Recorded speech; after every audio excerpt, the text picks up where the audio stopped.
আলহামদুলিল্লাহ ওয়া কাফা ওয়া সালামুন আলা ইবাদিহিল্লাযীনা ইসতাফা আম্মা বা'দ। পবিত্রতা সম্পর্কে আমরা তৃতীয় পর্ব শুরু করছি। হাম্মামে প্রবেশ ও বের হওয়ার দোয়া। মাথা ডেকে বাম পা দিয়ে প্রবেশের আগে এই দোয়া পড়তে হবে। আল্লাহুম্মা ইন্নী আউযু বিকা মিনাল খুবসি ওয়াল খাবাইস। অর্থ, হে আল্লাহ, সমস্ত পুরুষ ও স্ত্রী জিন, সমস্ত শয়তান থেকে তোমার নিকট আশ্রয় প্রার্থনা করছি।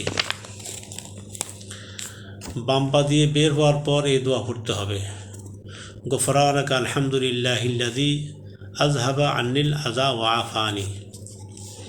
অর্থ, হে আল্লাহ, আমি তোমার কাছে ক্ষমা প্রার্থনা করছি। সমস্ত প্রশংসা সে আল্লাহ তাআলার, যিনি আমার ভিতর থেকে অপবিত্রতা, কষ্টদায়ক সব বস্তু দূর করে আমার জন্য শান্তির বন্দোবস্ত করেছেন। পবিত্রতা হাসিলে আরও কিছু স্থান।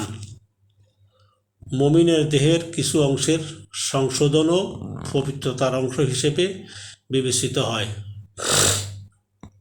হাত পায়ের নখ ও শরীরের বিভিন্ন অংশের চুল কেটে ফেলে এই পবিত্রতা হাসিল করতে হয়। হাত পায়ের নখ মাসে কমপক্ষে একবার কাটা উচিত। আমাদের বড়রা প্রতি সপ্তাহে জুমার দিন সকালে এই কাজ করতেন। বর্তমানে নখ কাটতে দিয়ে সহজে এই কাজ করা যায়। নখ কাটার সুন্নাত নিয়ম হচ্ছে, ডান হাতের শাহাদত আঙ্গুল থেকে শুরু করে কনিষ্ঠা এবং বাম হাতের কনিষ্ঠা থেকে শুরু করে বৃদ্ধা আঙ্গুলি শেষ করা। এরপর ডান হাতের বৃদ্ধা আঙ্গুলির নখ কাটা। বগলের ও নাভির নিচের লোমও নখের মতো পরিষ্কার করতে হবে। সপ্তাহে একবার করা উত্তম, নতুবা মাসে কমপক্ষে একবার হলেও কেটে ফেলা আবশ্যক।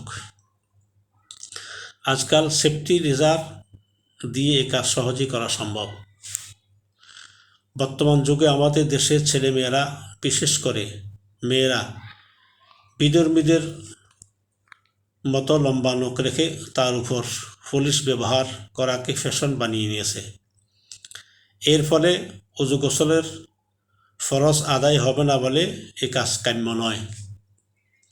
তবে নখে মেহেদি জাতীয় রং, যা আলাদাভাবে লেগে থাকে না এবং খুঁটে তোলা যায় না, তা ব্যবহারে কোনো দোষ নাই। একইভাবে শরীরের কোনো অংশে উল্কি ব্যবহারও সম্পূর্ণ নাজায়েজ। পুরুষের জন্য মাথার চুল ছোট করে রাখা বাঞ্ছনীয়, তবে কাঁধ পর্যন্ত লম্বা করে চতুর্দিকে সমান রাখাও সুন্নাতের অন্তর্ভুক্ত। মহিলাদের চুল লম্বা রাখাই বাঞ্ছনীয়। চুল লম্বা রেখে সিঁথি কাটা মহিলাদের আকর্ষণীয় করে তোলে। মহিলাদের জন্য তাই চুল কেটে ছোট করা সুন্নত বিরোধী। চুলের পরিচর্যা, তেল বা তেল জাতীয় পদার্থ রং ব্যবহার করা, চুল আঁচড়ানো ইত্যাদি বৈধ। তবে এসব করতে গিয়ে বিধর্মীদের সাদৃশ্য গ্রহণ বৈধ হবে না। তবে সাদা চুলে বা দাড়িতে কালো রং ব্যবহার না করে মেহেদি জাতীয় রং ব্যবহার করাই সুন্নত। আল্লাহ তাআলা আমাদেরকে